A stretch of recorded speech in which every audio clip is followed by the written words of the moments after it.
Jaz sem začel kot doktorski študent po končanem magisteriju pri Boštjanu Batagelju, ki je še danes moj mentor v mojem tem doktorskem procesu.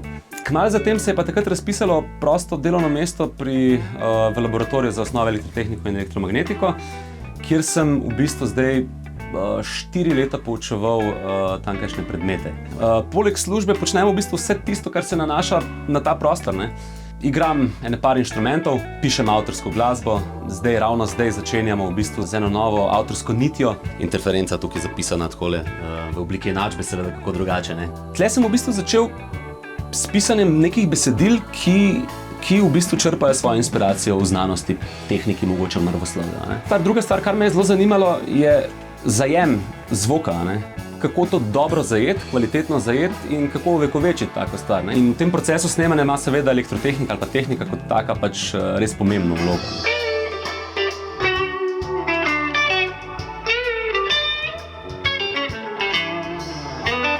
Če že je kaj moj tipičen dan, je mogoče nekaj, kar se dogaja v tem laboratoriju, ne. Ampak ni dan, običajno je noč. Pol se jaz zaprem noter v tale prostor, ne, kakšno luč malo priprem, ne, da je malo bolj prijetno za oči po noč. In pol tle neumorno ponavljam neki eksperiment, dokler nisem vse približno zadovoljen, ne.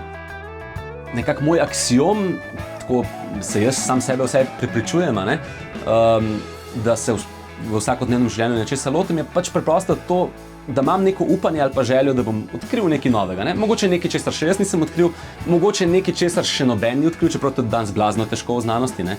Še naprej mislim, da želim odkrivati nove stvari in ne samo na področju elektrotehnike, znanosti in tako naprej, ampak tudi na področju glasbe, ker kot rečeno, tle vseeno majčkeno več svobode, pravila so bolj ohlapna in to seveda pač omogoča, da človek izživi mogoče še tisto drugo polovico možganov. Jaz bi študentom v bistvu svetoval, ker tega največ vidim, ne, tudi pred katedrom, recimo zdaj, ne.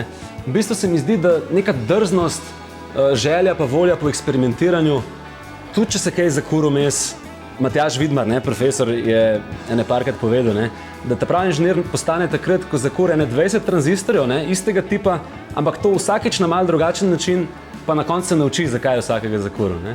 Ja, jaz mislim, da eksperimentiranje pa neka drznost, no, to je kar nujno, pa vztrajnost mora biti tudi zraven, vsekakor.